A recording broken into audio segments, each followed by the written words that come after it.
اعوذ باللہ من الشیطان الرجیم بسم اللہ الرحمن الرحیم السلام علیکم ورحمۃ اللہ وبرکاتہ۔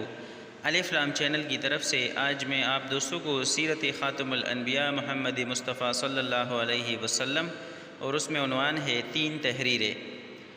آپ صلی اللہ علیہ وسلم کی عمر 35 سال ہوئی تو مکہ میں زبردست سیلاب آیا۔ قریش نے سیلاب سے محفوظ رہنے کے لیے ایک بند بنا رکھا تھا، مگر یہ سیلاب اس قدر زبردست تھا کہ بند توڑ کر کعبے میں داخل ہو گیا۔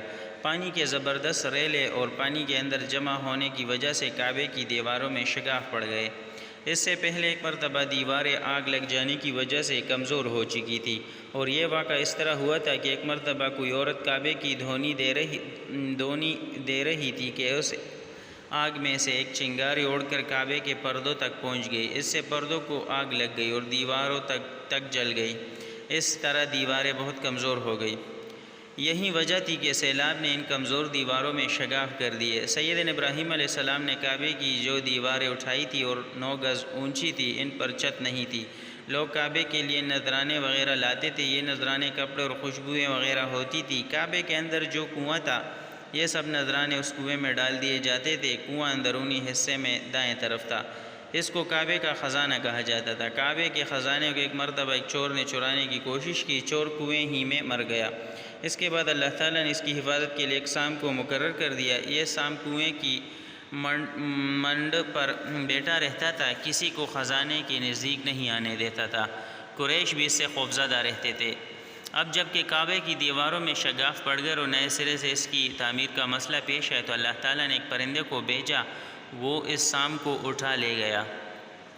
یہ دیکھ کر قریش کے لوگ بہت خوش ہوئے۔ اب انہوں نے نئے سرے سے کعبے کی تعمیر کا فیصلہ کر لیا اور پروگرام بنایا کہ بنیادیں مضبوط بنا کر دیواروں کو زیادہ اونچا اٹھایا جائے۔ اس طرح دروازے کو بھی اونچا کر دیا جائے گا تاکہ کعبے میں کوئی داخل نہ ہو، صرف وہی شخص داخل ہو جسے وہ اجازت دے۔ اب انہوں نے پتھر جمع کیے۔ ہر قبیلہ اپنے حصے کے پتھر الگ جمع کر رہا تھا۔ چندہ بھی جمع کیا گیا۔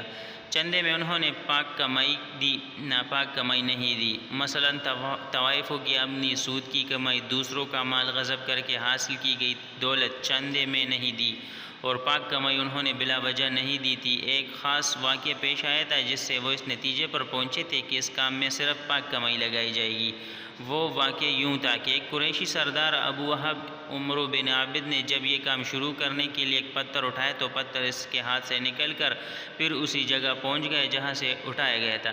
اس پر قریشی حیران و پریشان ہوئے۔ آخر خود وہب کھڑا ہوا اور بولا، ایک گروہ قریش، کعبے کی بنیادوں میں سوائے پاک مال کے کوئی دوسرا مال شامل مت کرنا۔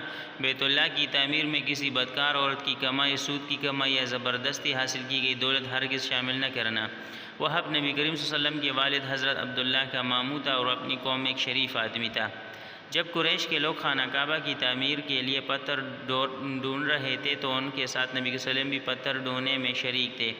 آپ پتھر اپنی گردن پر رکھ کر لا رہے تھے۔ تعمیر شروع کرنے سے پہلے قریش کے لوگوں نے خوف محسوس کیا کہ دیواریں گرانے سے کہیں ان پر کوئی مصیبت نہ نازل ہو جائے۔ آخر کار سردار ولید بن مغیرہ نے کہا، کعبہ کی دیواریں گرانے سے تمہارا ارادہ صلاح اور مرمت کا ہے یا اس کو خراب کرنے کا؟ جواب میں لوگوں نے کہا، ظاہر ہے ہم تو مرمت اور اصلاح چاہتے ہیں۔ یہ سن کر ولید نے کہا، تب پھر سمجھ لو اللہ تعالیٰ اصلاح کرنے والوں کو برباد نہیں کرتا۔ پھر ولید ہی نے گرانے کے کام کی ابتدا کی، لیکن اس نے بھی صرف ایک حصہ ہی گرایا تھا تاکہ معلوم ہو جائے کہ ان پر کوئی تباہی تو نہیں آتی۔ جب وہ رات خیریت سے گزر گئی تب دوسرے دن سب لوگ اس کے ساتھ شریک ہو گئے اور پوری عمارت گرا دی، یہاں تک کہ اس کی بنیاد تک پہنچ گئے۔ یہ بنیاد ابراہیم علیہ السلام کے ہاتھ کی رکھی گئی ہوئی تھی۔ حضرت ابراہیم علیہ السلام نے بنیادوں میں سبز رنگ کے پتھر رکھے ہوئے تھے۔ یہ پتھر اونٹ کے کوہان کی طرح کے تھے اور ایک دوسرے سے جڑے ہوئے تھے۔ ان لوگوں کے لیے ان کو توڑنا بہت مشکل کام ثابت ہوا۔ دائیں کونے کے نیچے سے قریش کو ایک تحریر ملی۔ وہ تحریر سریانی زبان میں لکھی ہوئی تھی۔ انہیں سریانی زبان نہیں آتی تھی۔ آخر ایک یہودی کو تلاش کر کے لایا گیا۔ اس نے وہ تحریر پڑھ کر انہیں سنائی۔ تحریر یہ تھی، میں اللہ ہوں مکہ کا مالک، جس کو میں نے اس دن پیدا کیا، جس دن میں نے آسمان اور زمین کو پیدا کیا، جس دن میں نے سورج اور چاند بنائے۔ میں نے اس کو یعنی مکہ کو 7 فرشتوں کے ذریعے گھیر دیا ہے۔ اس کی عظمت اس وقت تک ختم نہیں ہوگی جب تک کہ اس کے دونوں طرف پہاڑ موجود ہے۔ ان پہاڑوں سے مراد ایک تو ابو قیس پہاڑ ہے جو کہ صفا پہاڑی کے سامنے ہے، اور دوسرا عقیقان پہاڑ جو کہ مکہ کے قریب ہے اور جس کا رخ ابو قیس پہاڑ کی طرف ہے، اور یہ شہر اپنے باشندوں کے لیے پانی اور دودھ کے لحاظ سے بہت بابرکت اور نفع والا ہے۔ یہ پہلی تحریر تھی، دوسری مقام ابراہیم سے ملی۔ اس میں لکھا تھا مکہ اللہ تعالیٰ کا محترم اور معظم شہر ہے، اس کا رزق 3 راستوں سے اس میں آتا ہے۔ یہاں 3 راستوں سے مراد قریش کے 3 تجارتی راستے ہیں، ان راستوں سے قافلے آتے جاتے ہیں۔ تیسری تحریر اس سے کچھ فاصلے سے ملی، اس میں لکھا تھا جو بلائی بوئے گا لوگ اس پر رش کریں گے، یعنی اس جیسا بننے کی کوشش کریں گے، اور جو شخص رسوائی بوئے گا وہ رسوائی اور ندامت پائے گا۔ تم برائیاں کر کے بلائی کی آس لگاتے ہو، ہاں یہ ایسا ہی ہے جیسے کیکر یعنی کانٹے دار درخت میں کوئی انگور تلاش کرے۔ یہ تحریر کعبے کے اندر پتھر پر کھدی ہوئی ملی۔ کعبے کی تعمیر کے سلسلے میں قریش کو پتھروں کے علاوہ لکڑی کی بھی ضرورت تھی، چھت اور دیواروں میں لکڑی کی ضرورت تھی۔ لکڑی کا مسئلہ اس طرح حل ہوا کہ ایک جہاز عرب کے ساحل سے آ کر ٹکرا گیا۔ آج اس مقام کو جدہ کا ساحل کہا جاتا ہے، یہ پہلے یہ مکہ کا ساحل کہلاتا تھا، اس لیے کہ مکہ کا قریب ترین ساحل یہی تھا۔